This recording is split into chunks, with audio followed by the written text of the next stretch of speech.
Bien, cette fois-ci, je te propose un petit travail sur l'histoire que tu viens d'écouter, une fois, deux fois, trois fois, autant de fois que tu veux, jusqu'à temps que tu comprennes bien cette histoire. Donc, on va travailler aujourd'hui sur les personnages. Alors, je vais te montrer une feuille et tu vas me dire si c'est un personnage qui fait partie de l'histoire ou non. Alors, voyons voir, on va baisser un petit peu. Voilà. Est-ce que tu arrives à bien voir les choses? Parce que c'est important de bien voir. Je vais approcher un petit peu pour voir la feuille correctement. Voilà. Un petit peu.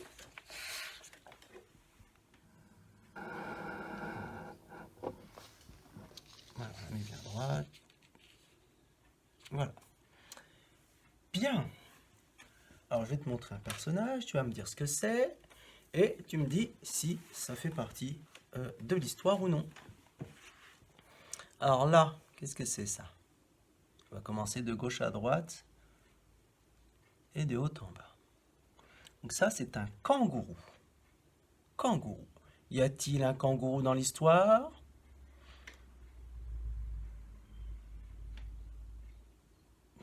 Si oui, tu me dis oui. Si non, tu me dis non. Y a-t-il un dragon? Là, c'est un dragon. Est-ce qu'il y a un dragon dans l'histoire? Est-ce qu'il y a un papa et une maman dans l'histoire?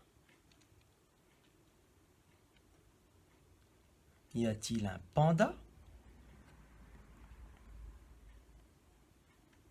Y a-t-il un éléphant?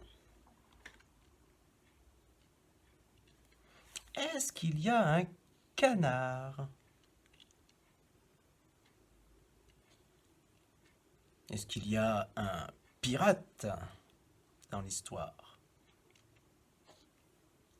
Est-ce qu'il y a un petit garçon maquillé? Ah, j'ai oublié le petit singe. Est-ce qu'il y a un petit singe?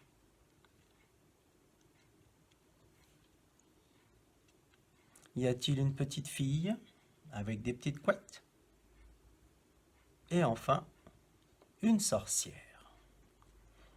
Alors, le but du travail, c'est d'entourer avec un crayon les personnages de l'histoire. Alors, le kangourou, est-ce que je vais l'entourer, le kangourou? Je ne crois pas. Est-ce que je vais entourer un dragon? Est-ce que j'entoure un papa et une maman? Est-ce que j'entoure un panda? Dois-je entourer un éléphant? Dois-je entourer un canard? Dois-je entourer un pirate? Dois-je entourer un singe? Un garçon tout maquillé? Dois-je entourer une petite fille? Dois-je entourer une sorcière?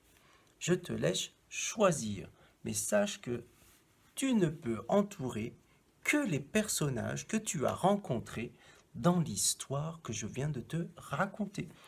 Voilà. Utilise un crayon à papier ou un crayon de couleur. Pense à écrire ton nom avec le modèle. Et ensuite, demande à papa et maman d'écrire la date en date rapide, en chiffres. Voilà. Je te souhaite bon courage et tu fais de ton mieux.